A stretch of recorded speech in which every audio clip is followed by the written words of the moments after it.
그래서 실제로 금식을 하시고 난 뒤에 이제 집으로 돌아가는 길에 전화가 왔어요. 어머니, 우리 이혼 안 하기로 했습니다. 그렇게 해서 한 번의 위기를 넘기고 두 번의 위기를 넘기고 계속해서 위기를 넘기다가 결국은 이혼을 하시게 되더라고요. 그렇게 해서 이혼하고 그런 어려운 환경 속에서 자라다가 상처받고 그런 삶을 살아가다가 이제 사춘기가 되는 겁니다. 사춘기가. 자, 사춘기가 되니까 어떻게 될까요? 할머니가 충분히 사랑을 하셨어요. 할머니가 충분히 사랑하셨어. 근데 사춘기가 되니까 내 쓴뿌리가 이제는 상처가 이제는 내 방황할 수 있는 어떤 힘이 되는 거예요. 힘이. 내가 당연하게 타락하고 당연하게 방황하고 당연하게 부모님 안 듣고 공부 안 하는 근거가 되는 거예요. 근거가. 그래서 이제 사춘기가 되니까 공부를 안 하기 시작했어요. 공부를 안 하기 시작했어요. 공부를 안 하고 우리 친구들 중에 뭐 공감이 안 될 수도 있겠지만 전도사님은 이 중간고사, 기말고사 지금도 OMR 카드로 공부하고 있죠. OMR 카드 시험 문제 찍죠. 전도사님 OMR 카드 받자마자 그 자리에서 컴싸 들고 한 줄 쫙 찍고 5분도 안 돼서 잠을 들었습니다. 그래서 전도사님이 중학교 때 성적이 중학교 2학년 때 기준으로 성적이 반에서 지금은 반이 한 20명 정도 되나요? 반마다? 전도사님 때는 40명에다가 10몇 반이 있었거든요. 그래도 40명 중에 38등 정도가 됐어요. 40명. 찍고 자니까 점수가 안 나오겠죠. 그러다 보니까 전사님한테 다른 친구들은 고마워했는데 전사님이 다 바닥을 깔아줘서 전사님 같은 사람들이 바닥을 다 깔아주세요. 자, 이렇게 해서 공부도 안 하고 그렇게 막 뭐 공부만 안 하겠어요. 공부 안 하면 할 게 뭐가 있어요? 다른 걸 둘러보겠죠. 그 소위 좀 학교에서 그냥 좀 삐딱선 타고 공부 안 하고 그냥 놀러 다니기 좋아하는 친구들 있잖아요. 그 친구들처럼 그냥 그 일제놀이 하면서 살았던 것 같아요.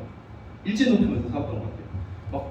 막 오토바이 막 훔쳐서 막 타려고 막 그런 짓도 하고 막 담배 막 이런 것도 막 손대고 소위 사춘기 때 전형적인 그 일진의 그런 모습들 그런 것들을 이제 놀다 보니까 공부 안 하고 나 같은 사람들이 나 같은 친구들이 되게 많았어요. 그런 친구들이 그런 특징을 가지고 있더라고요. 그래서 그렇게 놀다 보니까 그렇게 방황하며 살았는데 전사님 신기하게도 초등학교 때부터 교회는 빠진 적은 없었어요.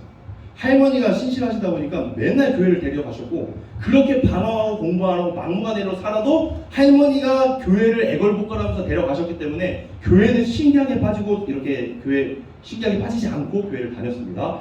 그렇게 해서 이제 방황하는 삶을 살다가 중학교 3학년 여름방학 때 수련회를 가게 돼요. 이게 전사님 인생의 어떤 터닝 포인트가 되게 됐는데 수련회를 가서 그때 2박 3일 동안 어떤 대학원에서 캠프를 진행하던 그런 수련회였어요. 근데 할머니가 돌이켜보면 내가 그렇게 방황하고 그렇게 정신없이 살아갈 때도 할머니가 새벽마다 새벽기도를 다니셨는데 그게 기억이 나는 거예요.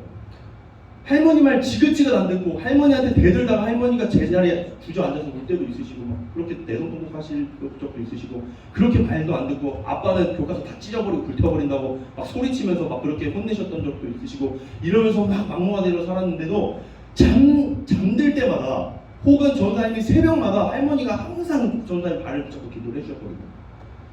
여름에는 뜨거운 손으로 기도를 해주시고 저녁에 이제 겨울에는 차가운 손으로 전사님 발 붙잡고 기도해 주시고 그렇게 기도했던 기도하시면서 전사님을 돌아봐 주셨던 기억들이 있어요. 근데 이런 기억들이 있었고 전사님을 사랑하셔서 한 날은 이런 적도 있으셨대요. 학교를 갔는데 이제 학교 수업을 제대로 듣는지 안 듣는지 혹시 학교는 빠지지 않았는지 뭐 땡땡이 치지 않았는지 그게 하도 염려가 되셔서 학교 앞에 이제 빌라들이 많았거든요. 학교 앞에 빌라에 한 2층 정도에 숨어서 그 창을 열고 전사님이 나오는지 안 나오는지를 이렇게 지켜보면서 그렇게 시간을 보낸 적도 있으시다고 하더라고요. 그렇게 걱정하고 그렇게 사랑했던 할머니의 사랑을 그렇게 받았는데도 그 사랑을 외면하고 살았던 것 같은데 그렇게 살아가다가 중학교 3학년 때 여름방학에 수련회를 가게 됩니다. 자, 가게 됐는데 성령님이 역사하셨던 것 같아요. 예배당을 들어가고 자리에 앉고 찬양이 시작되는데 전에는 단 한 번도 느껴보지 못했던 감정이 내 마음에 휘몰아치기 시작하는 거예요. 찬양 소리가 들려오는데 이상하게 계속 울컥울컥 찬양하자고 막 소리를 치는데 막 내 마음에 요동치면서 나도 뭔가 하고 싶은 마음이 막 들고 뭔가 옆에 사람들이 막 힘차게 찬양하는데 솔직히 부끄러웠거든요. 그리고 내가 신앙이 없었으니까 그렇게 하고 싶지도 않았어요. 근데 옆에 있는 친구들이 찬양하는 모습이 그렇게 행복해 보일 수가 없는 거예요. 자, 그렇게 수련회를 시작하자마자 마음은 이상하고, 그리고 말씀을 이제 찬양이 끝나고 이제 말씀을 듣는데 이상하게 말씀이 나한테 하는 말씀 같아. 그 말씀이 내 귀에 팍팍 꽂히고 내 가슴에 팍팍 꽂히기 시작하는 거예요. 이상하게 그 말씀이 내 것 같아. 그래서 이제 기도를 시작하면, 첫째 날 기도를 시작하는데 이제 이제 기도도 안 하고 예배도 잘 안 드렸기 때문에 자존심이 있어서 괜히 쪽팔리니까 이제 기도할 때 그냥 눈을 감고 있는데 막 큰 소리로 기도는 못하고 막 이러고 있었어요. 그리고 둘째 날이 지나고, 둘째 날 아침이 지나고 저녁이 지나고 셋째 날이 오고, 수련회 시간마다 이렇게 시간이 지나가는데 내 마음이 막 열리기 시작하는 거예요. 보통 수련회 날 언제가 피크라고 하죠? 둘째 날 저녁이 피크잖아요. 둘째 날 저녁이 저는 잊을 수 없는 인생의 터닝 포인트를 경험한 예배 시간이 됩니다. 예배를 드리는데 여태까지 내 감정을 터치했던 그 하나님의 말씀과 찬양의 그 소리들이 도무지 그날 저녁에는 주체가 되지 않는 거예요. 그래서 찬양이 시작되자마자 눈물이 하염없이 쏟아지는데 왜 쏟아지는지 모르겠어요. 눈물이 하염없이 쏟아지면서 찬양을 고백하는데 그때부터 마음이 확 열리기 더 확 열리기 시작하더니 말씀을 들으니까 이 말씀이 진짜 답한테 하는 말씀이고, 이제는 막 찌르는 말씀이 아니라 망치 때려 부시는 말씀처럼 내한테 느껴져요.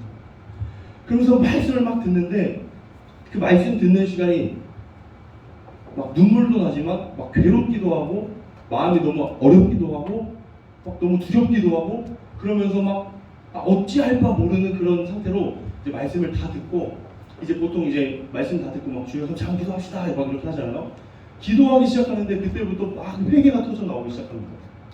그러면서 뭐가 전사님 잔상에 남게 되냐면, 내가 여태까지 어렸을 때부터 어려운 가정 환경에서 그렇게 살아왔던 그 아픔들, 그리고 할머니가 그 나이 많은 노인이 사춘기 겪고 있는 그 청소년을 같이 이제 키워보겠다고 오셔서 그 고생하시는 그 모습, 그리고 새벽마다 전사님 발붙잡고 기도하셨던 그 모습, 울면서 기도하셨던 그 모습, 예배드리면서 내 이름 불러가면서 기도했던 그 모습이 확 지나가면서 내가 얼마나 쓰레기 같은 새끼였구나, 미안해요, 내가 얼마나 쓰레기 같은 놈이었구나, 이런 것들이 내 안에서 막 깨달아지기 시작하는데 도무지 견딜 수가 없는 거예요. 그러면서 이제 기도를 하면 이제 마지막 날 기도 시간은 좀 기도 시간이 길잖아요. 마지막 날 기도를 하는데 거의 1시간 동안 기도회를 진행했던 것 같아요. 찬양하고 기도하고 찬양하고. 찬양 소리 안 들리고 계속 기도만 하는데, 기도도 해본 적 없는 내가 1시간 동안 계속 통곡하면서 이렇게 회개하면서 기도했던 기억이 나요. 근데 이 기도가 이제 집회가 끝나고 한 11시쯤 12시쯤 거의 다 돼서 이제 집회가 끝나고 숙소로 돌아가는데, 전사를 같이 다녔던 친구들이 있거든요. 숙소를 돌아가는 길에도 눈물이 멈추지가 않는 거예요. 계속해서 울면서 숙소를 들어가는데 친구들이 너 왜 그러냐고 이제 옆에서 그러겠죠. 왜 이제 그만 울어라, 왜 혼자 또 고생을 떠냐 이러면서 그렇게 막 얘기를 하는데, 울면서 숙소에 들어가서도 이제 그 숙소가 2층 침대 이렇게 나란히 있었어요. 그래서 4인실로 이렇게 되어 있었는데 숙소에 침대에 앉아서 계속 울면서 막 그렇게 회개하면서 그렇게 하루를 이제 마감을 하고, 이제 다음 날이 됐는데 왜 이렇게 행복한지 모르겠어요. 그때 회개를 하고 성령님이 내 안에 찾아오시고 구원이 내게 임하니까, 회개하면서 하나님 내 안에 찾아오시니까 그때 그 구원의 기쁨이 엄청나다는 것을, 그게 감격적이라는 것을 발견하게 됐어요. 그때부터 세상이 밝아지기 시작하고 세상이 아름답게 보이기 시작하는데, 그날부터 전사님 인생이 180도 바뀌게 됩니다. 그래서 전사님이 성적도 그지 같고 망나니로 살다가 이제 하나님을 만나게 되니까 일어나는 현상들이 있었어요. 그거에 대해서 몇 가지를 이야기하자면, 이제 이혼해서 아팠던 그 상처, 친구들에게 도무지 말하기 부끄러웠던 그 문제가 아무런 문제가 되지 않아요. 이혼한 게 뭐 어때서? 내가 상처받는 게 뭐 어때서?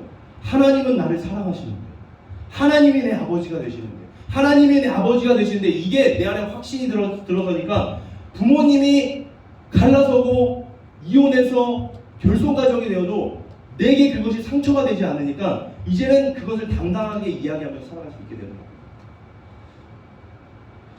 그러면서 이 일들이 전도사님의 간증거리가 되게 된 거예요. 자, 말씀 한번 읽어볼게요. 자, 우리 고린도후서 5장 18절입니다. 5장 18절 말씀. 자, 같이 한번 읽어볼게요. 시작. 그런즉 누구든지 그리스도 안에 있으면 새로운 피조물이라 이전 것은 지나갔으니 보라 새 것이 되었도다. 자, 하나님이 내 안에 임하시고 성령님이 내 안에 찾아오시니까 보라 새 것이 되었도다. 정말 새롭게 됐다는 거예요.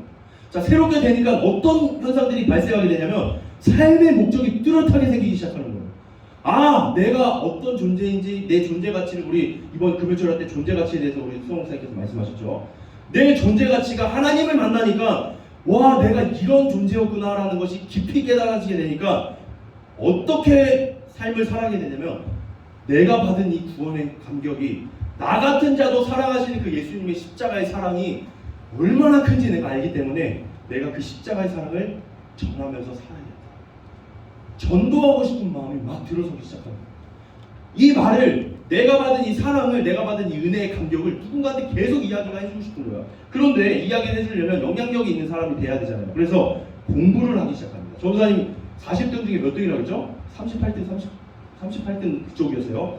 근데 이제 공부를 하기 시작하는데 공부하는 방법을 모르니까 막 공부 잘하는 애들 막 찾아가면서 막 물어보기도 하고 막 EBS 막 공부의 신 막 이런 거 보면서 공부도 막 하기도 하고 그렇게 따라가면서 공부를 하기 시작했는데 중학교 3학년 때 열심히 공부를 하게 되니까 그래도 기적적인 일이 발생했는데 반에서 20등을 하더라고요. 20등을 38등 20등 되고 잘한 거죠.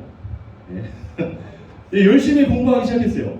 자, 공부하기 시작했고 고등학교 가서도 열심히 나름대로 공부하면서 지냈던 것 같아요. 그러니까 고등학교 1학년, 2학년, 3학년 공부를 탁월하게 잘하진 않았어도 점점 성적이 상승을 하니까 고등학교 3학년 때는 그래도 고등학교 3학년 때도 고등학교 때도 친구들이 되게 많았어요. 15개 정도 반이 됐고 10개는 남자 반, 5개 여자 반 이런 비율이었던 것 같은데 전도사님 15개 반 50명 중에 전도사님 그래도 반에서 2등을 하더라고요.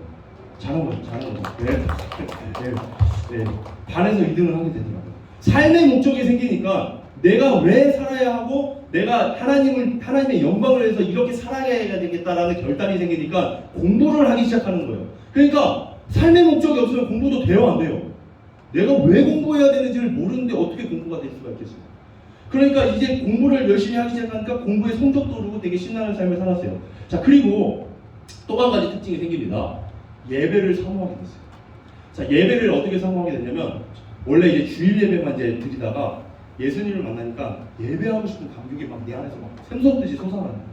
하나님을 만나고 싶고 예배하고 싶고 찬양하고 싶은 이 마음이 막 계속 내 안에 불일 듯이 일어나니까 수요 예배 누가 가라고 하지도 않았는데 가게 되고 금요철에 누가 가라고 하지도 않았는데 가게 되고 막 새벽 예배도 가끔 뭐 특세나 이런 거 있으면 누가 가라고 하지 않았는데도 가게 되는 거예요. 주일 예배도 매주 주일 예배가 기다려지게 되더라고요. 오늘은 내게 무슨 말씀을 하실까? 오늘은 내게 어떤 말씀을 주실까? 성경에서도 하나님 말씀이 꿀송이처럼 달달하고 이야기하는데 정말로 예수님을 만나니까 하나님의 말씀이 꿀송이처럼 달게 되는 그런 현상들을 경험하게 됐어요.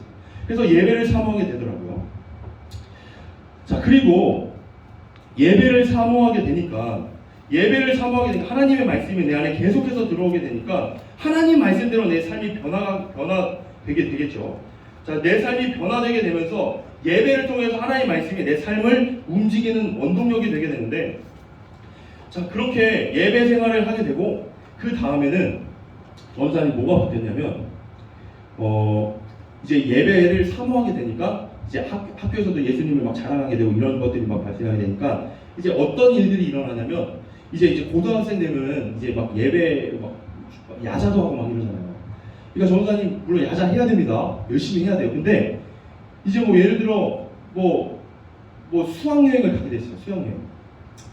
자, 수학여행을 가게 됐는데 수학여행이 보통은 이제 월화수 이렇게 가야 될 텐데 토요일, 일요일, 월요일 해서 수학여행을 간다고 하는 거예요. 고등학교 2학년 때.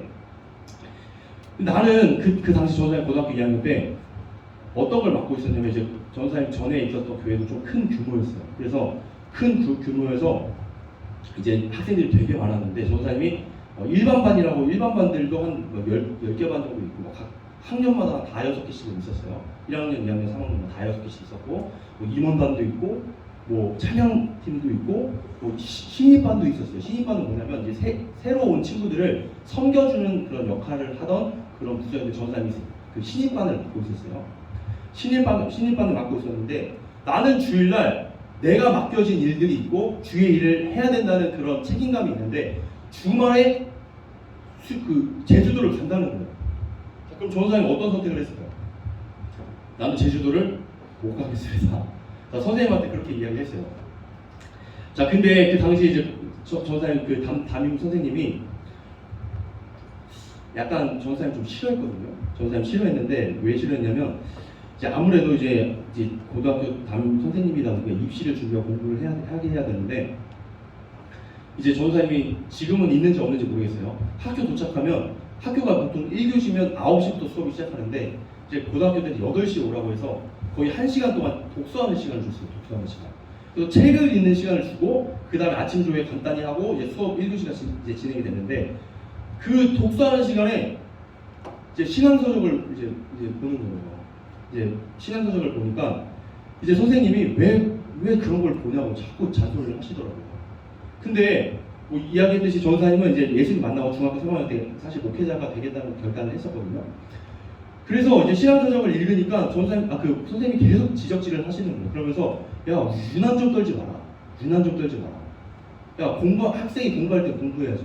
근데 나는 이미 신학교 주의 일 할 거라니까. 나는 그런 마음이 있었는데 선생님은 그게 다른 친구들 보기에 다른 친구들은 막 다른 서적들 뭐 공부에 유익한 서적들을 막 읽고 있는데 나는 그런 자기 종교 색깔을 막 드러내면서 신앙 뭐 책도 읽고 그리고 전사님이 좀 십자가 목걸이 같은 것도 막 이렇게 매달고 다녔어요. 근데 뭐 그게 선생님 보기에는 뭐 복장훈련처럼 보일 수도 있겠죠. 근데 막 그걸 막 자랑하고 싶은데 어떻게 십자가 있다면 막 되게 큰 거 십자가 목걸이 들고 다니고 누가 봐도 난 예수 믿는 사람이야 이런 걸 막 자랑하면서 막 그렇게 다녔는데 그렇게 막 하다 보니까 선생님 눈에 꼴 같지 않은 거예요. 그래서 선생님이 꼭 그런 선생님들의 특징이 있어요. 신앙생활을 하지 않는 분이 아니고 교회를 다니시는 분이에요. 그러면서 뭐라고 했냐면 무별 좀 떨지 마라. 너만 교회 다니냐. 이러면서 막 그런 얘기를 했는데 그런 선생님이 제주도 간다고 수학여행 가서 단합대회 한다고 제주 다 가야 된다고 하는데 수학여행을 안 간다고 이야기하니까 얼마나 무겁겠어요. 그래가지고 수련회를 안 간다고 하고 그때 전사님이랑 열심히 신앙생활 하던 한 명의 친구가 있었는데 그 친구랑 전도사님만 빼고 전교생이 다 수련회를 갔습니다. 그래서 이제 수련회를 안 가니까 선생님이 뭐라고 이야기를 하냐면 너 수련회 안 가니까 학교 나와서 자습해라. 수련회도 출석 인정이 된다. 그러니까 자습해라. 이렇게 해서 애들 수련회 가 있을 동안 전사님 학교 나와서 자습을 했어요. 그래서 자습을 했는데 이제 그때부터 선생님한테 미운 털이 박혀서 전사님이 선생님한테 인사를 받아주지도 않고 수업 시간에 은근히 그 전사님 이름을 거론하지 않으면서 은근히 까대는 거 있잖아요. 뭐 유난 떠는 애 있다고 막 이러면서 막 은근히 막 까고 막 친구들 앞에서 면박을 주고 막 이랬었거든요. 그래가지고 너무 속상하지만 그래도 저는 나름 의를 위해서 핍박을 받는 자 복이 있나니 하면서 이제 그 하나님 말씀을 기억하면서 막 그렇게 손 떨고 나름 그렇게 해왔었는데 어느 날 이제 담임 선생님께서 이런 제안을 하는 거예요. 야 얘들아, 그때 남자반이었어요. 얘들아 우리 이제 좀 열심히 공부를 해서 우리가 성적 좀 올려보자. 자, 그런 의미에서 우리 한번 반상을 해보는 거 어떠냐 이렇게 제안을 하는 거예요. 그때 이제 우리가 고등학교 1학년 때까지는 두 발 단속이 있었어요. 귀밑 몇 센치, 몇 센치 이 두 발 단속이 있었는데 고등학교 2학년 되면서 학생 인권 조례 아닌가 그게 통과되면서 두 발 자유화가 돼서 이제 머리를 마음껏 길러서 이제 그 당시에 머리가 막 기르니까 애들이 막 여기까지 머리 기르는 애들이 있었거든요. 지금은 굉장히 촌스러운데 여기까지 막 남자애들이 머리 기르고 막 그렇게 다녔어요. 그런데 이제 그때 반상을 하자는 거야. 그럼 애들이 반응이 어땠을 것 같아요? 그 꼰대 또 지랄한다. 또 이렇게 애들 약간 이렇게 얘기를 하는 거예요. 그래서 이제 애들이 선생님이 반상을 하자고 하는데 아무도 반상을 안 하는 거예요. 근데 전사님 어떻게 했을까요? 이게 기회다. 사진을 벌써 띄워주네. 전사님이 내가 아무리 선생님 날 미워해도 내가 세상에 영향력을 하나님께서 빛과 소금이 되라고 말씀하셨으니까 내가 그래도 세상에 영향을 미쳐야 되지 않겠냐.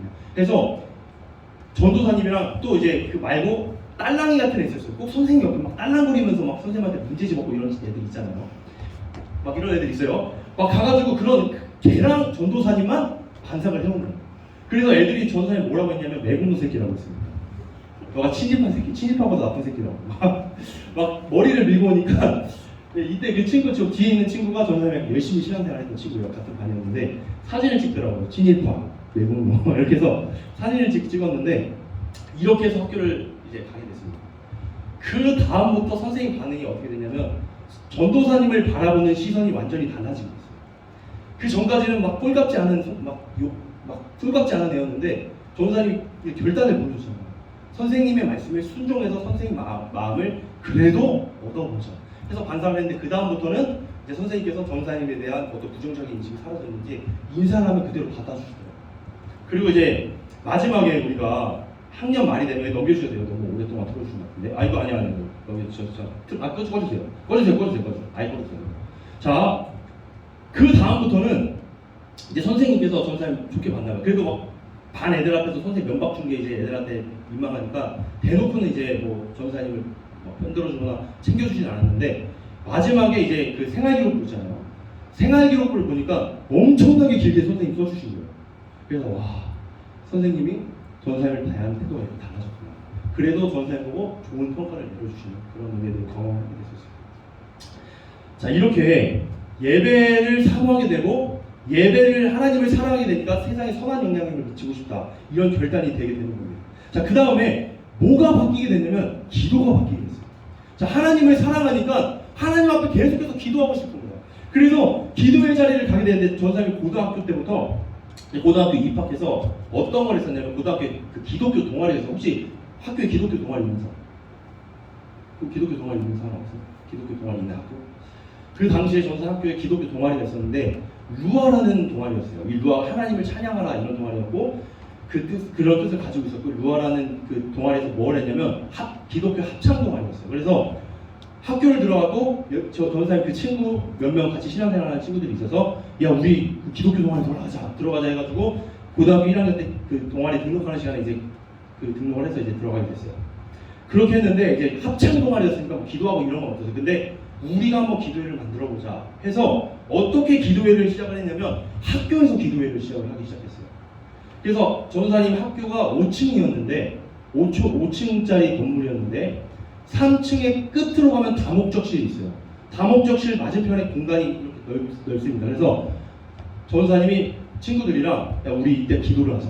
그래서 이제 동아리 친구들이 한테도 한 대여섯 명 있었어요. 그러면 석식 먹고 저녁 먹고 기도 시간을 정해서 석식 먹고 그 시간에 모이는 거예요. 그래서 그 자리에서 막 기도를 하기 시작하는데 둘러 앉아서 막 그 지나가던 애들 미친놈들이라고 봤을 수도 있는데 우리끼리 막 주여 부르짖고 막 기도를 하기 시작했어요. 그렇게 기도를 하다가 이제 애들이 처음에는 호기심을 가지고 오며 가면서 이제 보긴 이제 보았는데 어느 날은 그 좀 짓궂은 장난꾸러기 같은 애들 있잖아요. 그런 애들이 이제 기도하고 있는데 치약을 가지고 와서 기도하고 있는 전도사님한테는 아니고 같이 기도했던 어떤 여자인 친구가 있었는데 그 친구 머리에 기도하고 있는 그 친구 머리에 치약을 바르고 도망만 가더라고요. 그리고 또 어느 날은 갑자기 떼거지로 몰려오더니 기도하는 그 자리에 와서 애들이 막 진짜 떼거리로 막 몇십 명이 몰려나. 그리고 와가지고 앞에서 우리 기도하는 거 이렇게 서성거리면서 지켜보더니 나무 아미타불 관세음보살 막 이러면서 기도를 방해하는 거예요. 그러면서 막 기도를 방해하고 막 이런 일들이 있었어요. 그래서 도저히 안 되겠다 해서 우리가 기도는 포기할 수 없고 그래서 이제 이렇게 계속 진행이 되고 막 기도를 방해하다 보니까 우리가 기도를 여기서 해야 될지 아니면 다른 데서 해야 될지 고민하다가 전사님 동아리 친구 중에 한 명이 우리 학교 근처에 이제 교회 그 개척교회 담임 목사님의 딸이 한 명 있었어요. 그래서 그럼 혹시 아버지 목사님한테 말씀드려서 너네 교회에서 우리 야자 끝나고라도 같이 기도할 수 없겠나. 그래서 그때부터 그 친구 아버지께서 기도하라고 말씀을 하셔서 그때부터는 이제 교회에 가서 기도를 하기 시작을 했습니다. 그래서 야자가 끝나면 보통 9시 늦으면 10시 이렇게 끝났는데 항상 이제 10시 넘어서 가면 1시간씩 친구들이랑 같이 모여서 기도했던 그런 기회입니다. 누가 하라고 하지 않아도 그렇게 되더라고요. 하나님을 아니까 하나님을 사랑하니까 기도하지 아니하고는 또 내가 하루 동안 살아가면서 수많은 친구들을 만나면서 미워하기도 하고 질투하기도 하고 싫어하기도 하고 패버리고 싶기도 하고 여러 가지 감정이 들면서 속으로 죄를 지면서 마구 죄를 짓다 살았는데 내가 이 상태로 하루를 마무리 지을 수는 없다. 그런 마음이 내 안에서 솟아오르니까 기도하게 되고 또 기도하지 않으면 내가 학교 생활 할 수 없다. 공부할 수 없다. 하나님의 도우심 없으면 살 수가 없다라는 마음이 내 안에서 드니까 기도할 수밖에 없게 되더라고요. 그래서 그렇게 기도를 하기 시작하는데 언제도 기도했냐면 중간고사, 기말고사 보통 점심시간 되면 끝나죠. 점심 먹고 끝나죠. 1, 2, 3 교시하고 뭐 국영수하고 다음날 뭐 하고 이렇게 세 개씩 하잖아요. 항상 우리는 그 동아리 친구들과 시험이 끝나면 우리는 더 기도하자. 그렇게 해서 끝나자마자 그 친구 개척교회로 가서 기도했던 기억이 나요. 하나님의 도움을 구하며. 그렇다고 같이 기도했던 친구들이 공부를 못했던 건 아닙니다. 거의 다 인정을 했어요. 그렇게 열심히 공부를 하고 기도를 하고 그렇게 동아리 생활을 했던 기억이 납니다. 또 하나님을 알게 되니까 뭐가 바뀌게 되냐면 전도를 하게 됩니다. 자, 중학교 3학년 여름방학 때 캠프를 통해서 예수님을 만났어요. 예수님을 전하고자 하는 내 안에 충만한 은혜가 있기 때문에 예수님을 전하고 싶어서 중학교 3학년 때 전사님이 그래도 막 친구들이랑 안 좋은 친구들이랑 놀아다니면서 친구들을 많이 괴롭히기도 하고 그랬었어요. 그래서 한 명 한 명 이제 어떤 마음 하나 주셨냐면 한 명 한 명 다가가서 사과해라.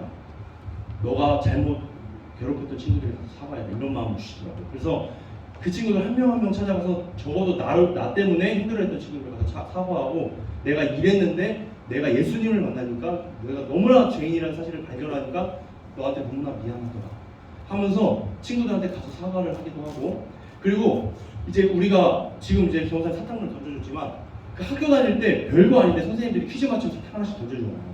근데 그게 그렇게 맛있을 수가 있어요.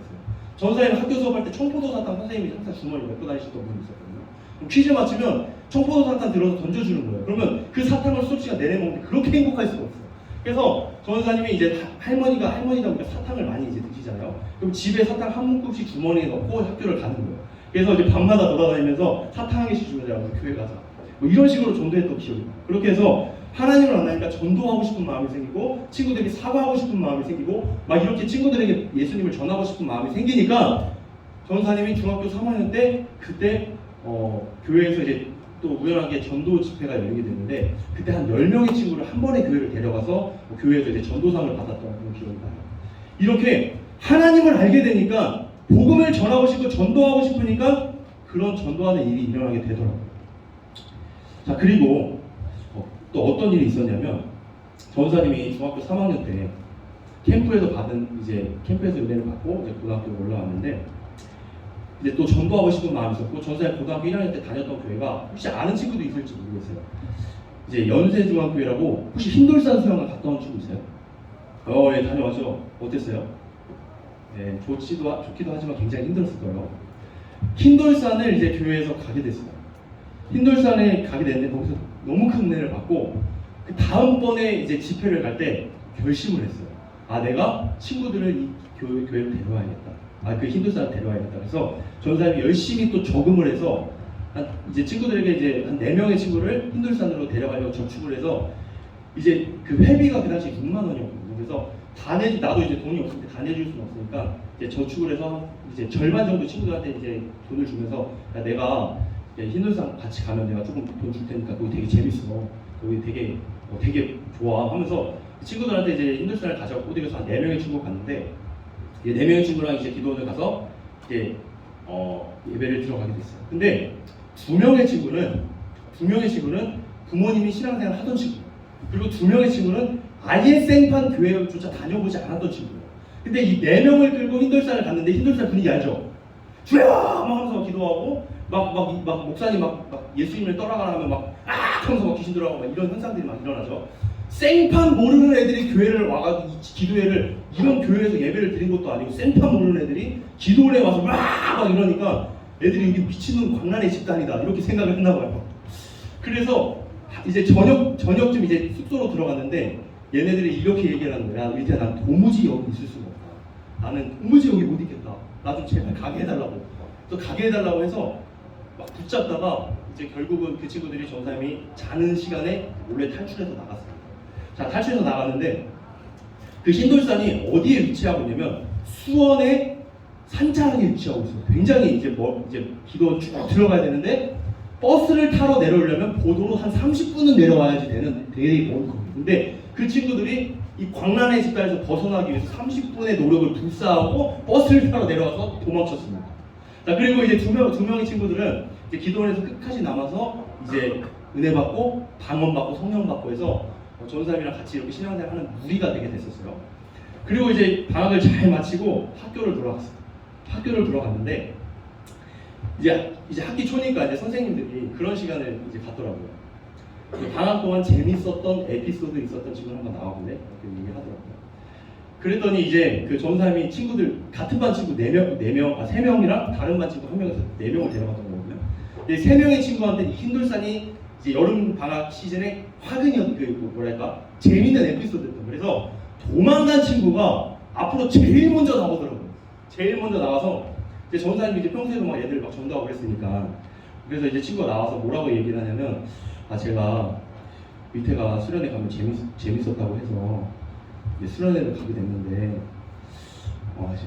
가게 되니까 완전 미친놈들인 줄 알았습니다. 막 이러면서 이제 거기서 막 이제 웃음거리가 되게 만드는 거예요. 그래서 전사님 친구들한테 막 예수님 살아계신다고 막 이렇게 얘기했는데, 이 친구가 나와서 흰돌산도 가봤지, 예배도 드려봤지. 그러니까 흰돌산 다녀와서 이야기하는 이것이 전도사님이 얘가 예수님을 믿는 게 아니라 곱게 믿는 게 아니라 미친놈처럼 믿었구나, 이렇게 돼버린 거예요. 그래서 그때부터 이제 막 친구들이 깔깔대면서 막 웃기 시작하는데, 그 다음에 이제 다음 나올 사람 이렇게 이야기를 했어요. 다음 에피소드 얘기할 사람, 그럼 누굴 얘기할까요? 바로 전사님으로 나오라고 하는 거예요. 의태요 하면서 전사님 나오라고. 그래서 그렇게 미친놈이라고 얘기하고 전사님 앞으로 나왔습니다. 이제 앞으로 나왔는데, 이제 앞으로 나와서 이제 친구들한테 이제 똑같은 얘기를 다르게 이야기를 해야 되잖아요. 나와서 이야기를 하는데 그냥 갑자기 바보처럼 막 눈물이 나오기 시작합니다. 그 애들이 다 이러고 쳐다보고 있는데 갑자기 거기서 펑펑 울면서 막 이렇게 우는 거야. 울면서 얘들아, 나는 너희들이 불쌍해 하면서 막 불쌍하다고 막 친구들한테. 왜 불쌍한지도 몰라 지들이 왜 불쌍한지도 모르는데 나는 혼자 막 우는. 얘들아, 난 지옥 안 갔으면 좋겠어, 너네들이 구원받았어 막 이러면서 막 눈물을 흘리기 시작하는데, 그때부터 이제 또 새로운 또 하나님 은혜가 펼쳐지기 시작을 해요. 그때 이후로 이제 전사 반이 한 40명 정도 됐잖아요. 그때 이후로 애들이 마음이 활짝 열렸는지 전사님이 고1 이제 고1 올라가기 전에 반에 한 20명 정도를 전사님 교회로 데려왔던 기회예요. 물론 모두가 다 전도가 돼서 이제 다 예수님을 믿으면 다니지만 20명 정도를 그래도 교회에 데려와서 전도했던 기회. 이런 기억이 납니다. 이렇게 하나님을 알게 되니까 말하지 않을 수가 없어요. 하나님이 쪽팔리지 않는 거예요. 하나님이 나를 구원하신 그 하나님이 너무나 자랑스러운 거예요. 너무나 자랑스러운 거예요.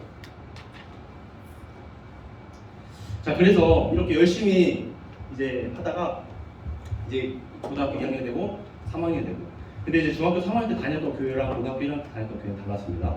이제 연세중학교로 옮긴 거예요. 그래서 이제 교회를 이제 열심히 생활을 하다가 이제 그 한번 띄워주시겠어요? 아까 이제 한번 아까 사진 이제 PPT 한번 띄워주시겠어요? 아니 그 전에요. 전에. 네, 여기 보면 뭐일지 모르겠어요. 이 고등학교 1학년, 2학년, 3학년 기준이고, 매년마다 이제 우리 학교는 이제 원비고등학교인데 멀매마당이라고 이제 매년 우리 행사했던 거 쭉, 애들이 글 썼던 거 쭉, 뭐 좋은 소식 쭉 해서 한 권의 책으로 매년 이렇게 나눠주는 그런 것도 있었거든요. 근데 거기다가 이제 밤마다 이제 친구를 소개합니다. 거기 보면은 이제 친구들이 이제 고등학교 1학년 때는 뭐 눈웃음이 쩌는 아이, 교회를 너무 찬양해 우리를 위해서 기도했다. 그게 방금 전사님 이야기했던 그 사건이에요. 그래서 이렇게 막 이야기도 해주기도 하고, 고등학교 2학년 때는 초면부터 입가에 미소를 띤 남자를 조심하세요. 언젠가 당신도 그의 전도를 받아 주님을 사랑하게 될지도 모릅니다. 이게 고등학교 2학년 때 친구가 간장이 써줬던 전사님에 대한 소개글이었어요. 그리고 또 3학년 때는 뭐라고 이야기하냐면, 예수쟁이 밑에 못 말리는 목사, 힘만 좋을 뿐 허당이다. 침 좀 튀긴다. 전사님이 그래도 막 운동하는 거 좋아해서 막 팔씨름을 그래 학교에서 막 1등하고 그랬었거든요. 막 운동하는 거 좋아해서 막 그렇게 어쨌든 이렇게 학교를 돌이켜 보니까 이렇게 하나님의 은혜가 전사님 가운데 머물게 되니까 하나님을 드러내게 되니까 이런 삶에 이런 아름다운 흔적들이 남게 되더라고요. 또 전에 넘겨주시겠어요? 전에. 네, 요거는 이제 고등학교 1학년 때 전사님 이제 롤링페이퍼를 마무리하면서 롤링페이퍼를 썼던 내용인데, 여기 보면 얘들 의태야 너 때문에 내가 예수님을 알게 됐어. 너 때문에 내가 교회를 한번 나오게 됐어. 막 너 같은 착한 친구는 없을 거야 하면서 이렇게 좋은 얘기를 써주는 친구들이 있었는데, 어떤 친구들은 또 나무 아미탑을 써놓고, 또 어떤 친구들은 이제 의태야 예수는 신화적 허구적 산물일 뿐이야 이러면서 막 이상한 막 철학적인 이상한 말도 안 되는 그런 글 같은 거 남기기도 하고 이러면서 이렇게 고등학교를 은혜 가운데 지냈던 것 같아요. 이렇게 다음으로 넘겨주세요. 이렇게 주님을 사랑하고 주님을 바라보게 되니까 이런 삶의 변화들이 나오게 되는데, 예, 넘겨주세요. 이제 고등학교 3학년 때 전사님이 이제 교회를 다녔을 교회가 크다고 했잖아요. 거기에 신문사가 따로 있었어요. 이제 영혼의 때를 위하여라는 신문사가 따로 있었는데 매달 첫 번째 주에 이 신문이 발행이 되는 거예요. 발행이 되는데 지금 고3 수험생이 전하는 복음 이야기에서 지금 신문에 한 편이 실렸잖아요. 이때 전사님이 알기로 정말 하나의 은혜죠.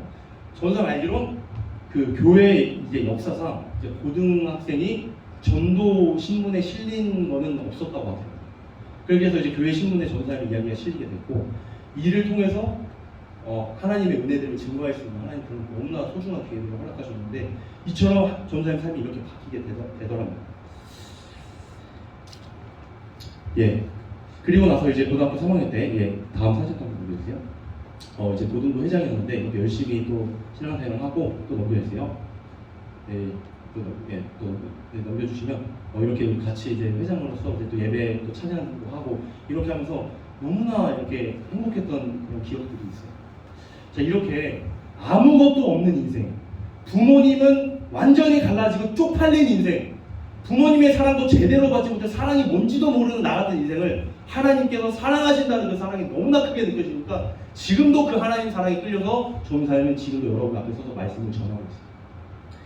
자, 이제 말씀을 이제 마무리 짓고 우리 말씀 한번 읽어보겠습니다. 우리 디모데전서 4장 5절입니다. 디모데전서 4장 5절 보면 뭐라고 말씀하냐면, 자, 같이 한번 읽어볼게요. 시작. 하나님의 말씀과 기도로 거룩하여지니라. 자, 거룩해지는 방법. 내가 거룩하니 너희도 거룩하라. 하나님 닮을 수 있는 방법은 뭐라고 이야기하고 있어요? 말씀과 기도. 하나님이 알아지게 되려면 하나님 말씀을 봐야 되고, 하나님을 알아지게 되려면 하나님이 만나는 기도의 시간을 우리가 가져야 된다는 거예요. 그래야만 우리가 거룩해질 수 있다는 거예요. 그래야만 우리 안에 진리가 온다는 거예요. 그래야만 우리가 구원받을 수 있고 천국 갈 수 있다는 거예요. 자, 우리 다음 한번 넘겨주시면 감사하겠습니다. 자, 우리 베드로전서 1장 13절 15절입니다. 자, 다시 한번 읽어볼게요. 시작. 그러므로 너희 마음의 허리를 동이고 근신하여 예수 그리스도 나타나실 때에 너희에게 가져올 은혜를 온전히 바랄지어다. 너희가 순종하는 자식처럼 이전 알지 못했던 모든 타협을 본받지 말고 오직 너희를 부르신 거룩한 자처럼 너희도 거룩한 자가 되라. 자, 여기서 거룩한 자가 되라고 이야기하면 13절에 뭐라고 이야기하냐면 13절 한번 띄워주세요.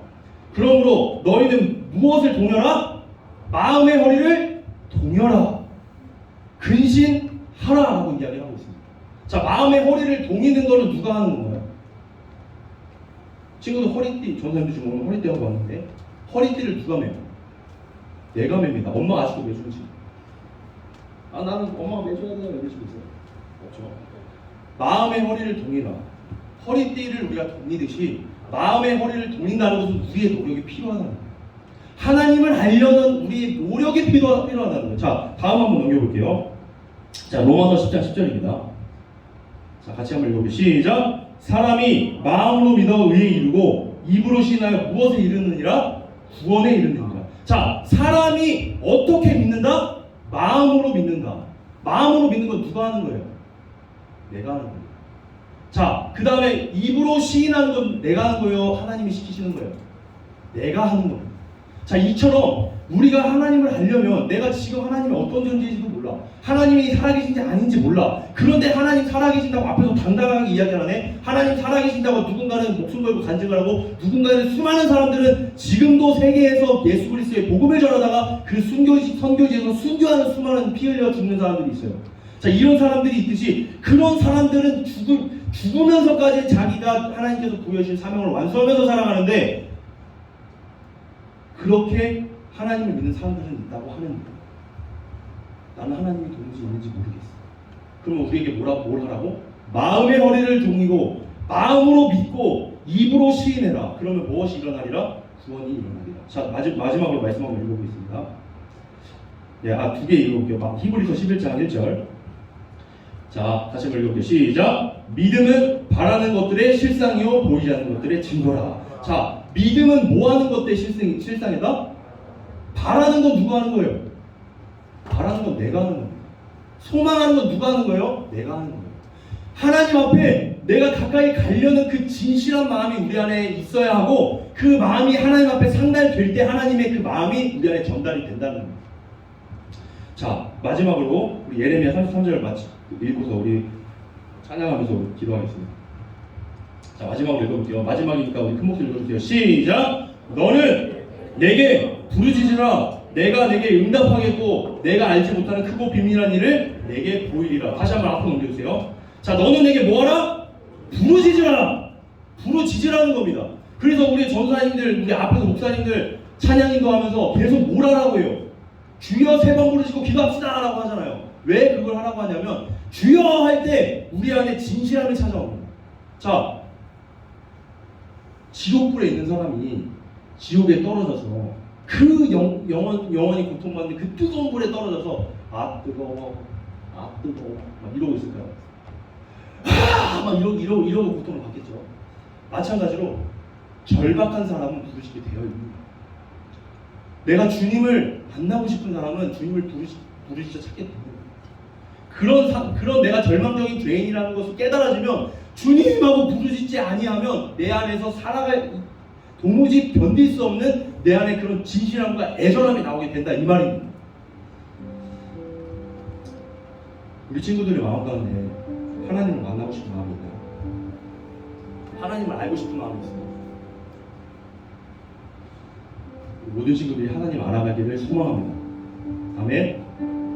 하나님 만나기를 소망합니다. 아멘. 인생이 역전되기를 소망합니다. 아멘. 인생이 완전히 바뀌기를 소망합니다. 아멘. 자, 우리 그러면 우리 결단하면서 우리 찬양하며 주님 앞에 나가겠습니다.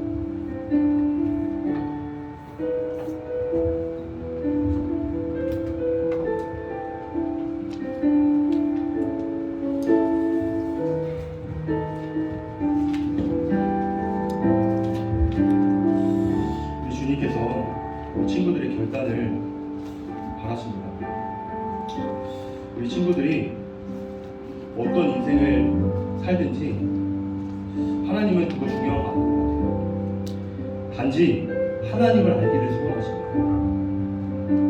공부 잘하는 거, 내가 잘 나가는 거, 내가 싸움 잘하는 거, 내 친구들 가운데 인싸인 거 하나도 중요하지 않습니다.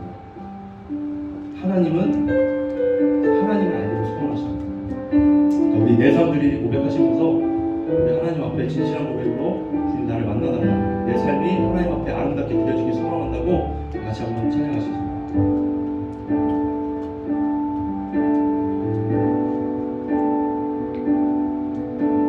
소망 없는 내 삶에 새 생명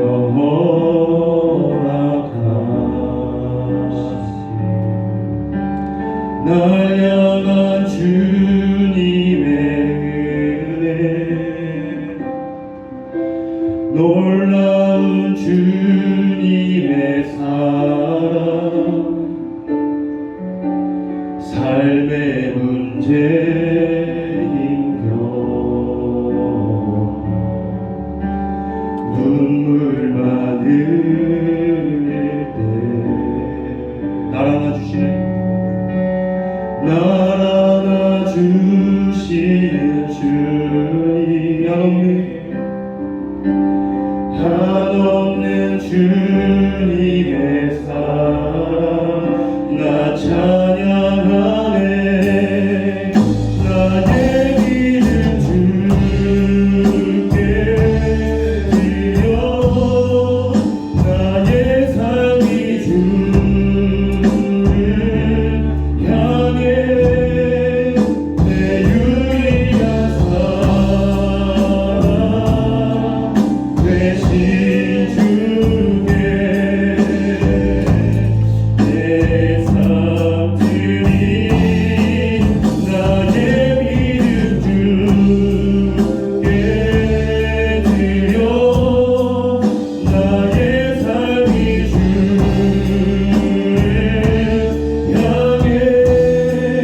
놀라운 주님의 사랑 삶의 문제이며 삶의 문제이며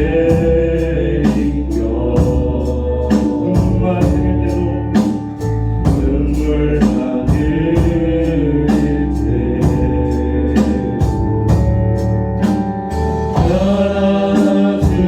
알아주시는 주님 한없는 주님의 사랑 나 찬양 나의 믿음 주께 드려 나의 삶이 주를 향해 내 유일한 사랑 되신 주께 우리 다같이 나의 믿음 주께 나의 믿음 주께 드려 나의 삶이 주를 향해 내 유일한 사랑 되신 주께 함께 기도를 나누겠습니다. 주님 나를 만나 주시옵소서. 내가 하나님 앞에 어떤 존재인지를 알며 살아가기를 소원합니다. 주님 나를 주님 앞에 눈에 넣어도 두고 보기에도 아까운 하나님의 자녀인 줄 믿습니다. 죄악 가운데 방황하고 죄 가운데 허락받다하며 살아가는 우리의 아까운 인생들을 주님 앞에 아름답게 드려지길 소망하오니 내 인생을 바꾸어 주시옵소서. 내 인생 가운데 찾아와 주시옵소서. 나를 만나 주시옵소서. 우리 주여 세 번 부르짖고 동성으로 기도하겠습니다. 주여 주여 주여 주여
우리 안에 하나님을 아는 지식이 없습니다.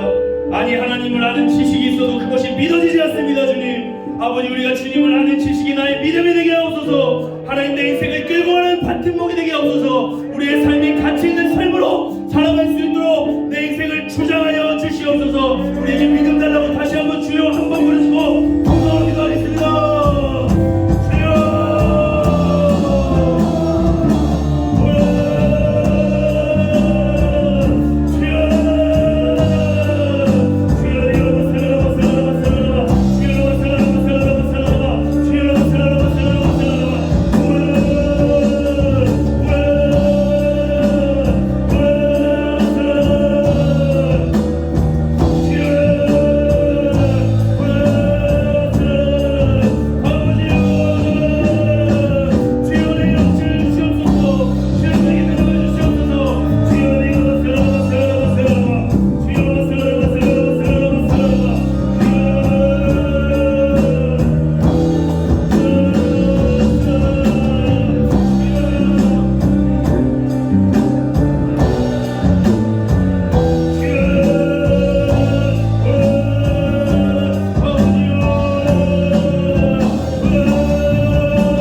하나님 아버지, 수련의 마지막 날 주님, 오랫동안 하나님의 말씀이 갈급해도, 하나님 말씀이 그리워도, 예배가 사모함이 있어도, 예배를 사모해도 열리지 못했던 수련회가 주의 은혜로 이렇게 열리게 되었습니다. 하나님 아버지, 우리가 예배를 드릴 수 있고 은혜 받을 수 있고 하나님의 생명의 말씀을 드릴 수 있다는 것이 우리에게 얼마나 큰 은혜인 줄 모르겠습니다. 주님, 우리가 그것을 알고 살아가기를 소원합니다.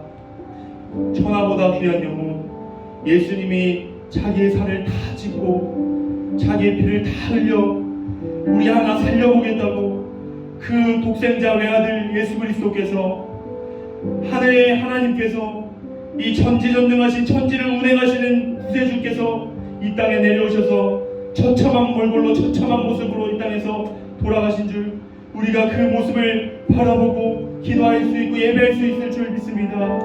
하나님 아버지, 그 주님의 사랑이 우리 안에 깨달아지기를 소원합니다. 주님의 그 사랑이 우리 안에 있기를 소원합니다. 우리 안에 그 사랑이 있을 때에 우리 삶은 당연히 변화되게 됩니다. 당연히 달라지게 됩니다. 당연히 삶의 목적에 따라 주님의 영광을 살아가게 됩니다. 주님, 우리가 그 가치를 깨닫고 평생을 살아가는 이 다음 세대가 되기를 소원하고, 믿음이 절대로 흔들리지 않고 세상에 주님의 빛과 소금의 역할을 감당하며 정복하고 다스리는 우리가 되기를 소원합니다. 하나님 은혜 내려 주시옵소서. 붙잡아 주시옵소서. 하나님을 알고 나를 알아 하나님의 영광으로 세상의 빛과 소금으로 마음껏 살아내는 은혜가 이 시간부터 일하시기를 소원합니다. 감사드리며 모든 영광 주님께 올려드리며 예수님의 이름으로 기도드립니다. 아멘. 우리 하나님께 영광을 돌려드립니다. 네, 감사합니다. 네, 오늘 이렇게 예배를 마무리로 우리 수련회 이제 예배는 마치게 되었고, 자, 우리 이 시간에는 우리 지난번 금요 조별 모임 때 나눴던 그 조별 용지를 우리 선생님들께서 한 장씩 우리 친구들이 나눠줄 거예요. 우리 용지를 받고 이 펜이 없는 친구들은 펜을 받아서 우리 작성하는 시간을 갖도록 하겠습니다.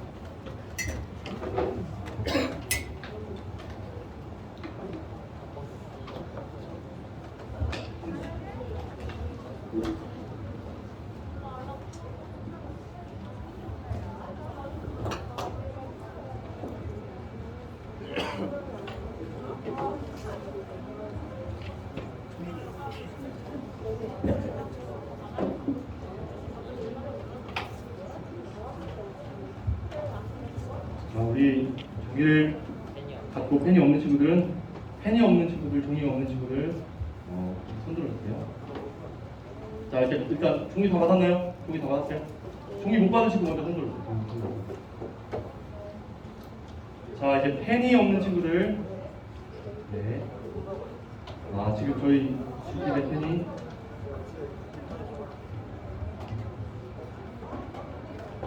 펜이 없는 친구들은 펜을 전달해 주세요.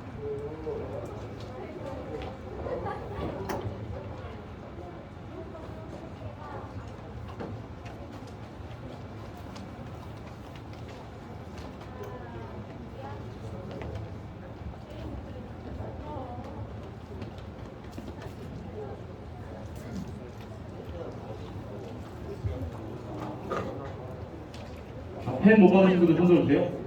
자, 펜 못 받은 친구들 선생님들이 펜을 나눠주실 겁니다.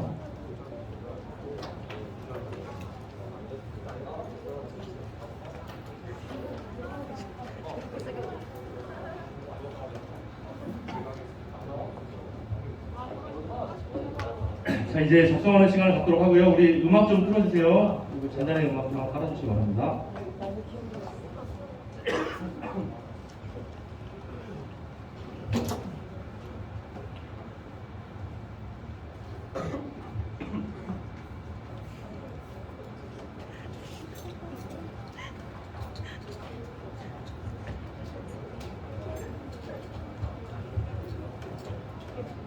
네, 우리 작성하는 시간 갖고, 우리 작성하는 시간은 우리 12시까지 우리 13분 정도 우리 작성하는 시간을 갖고 하겠습니다.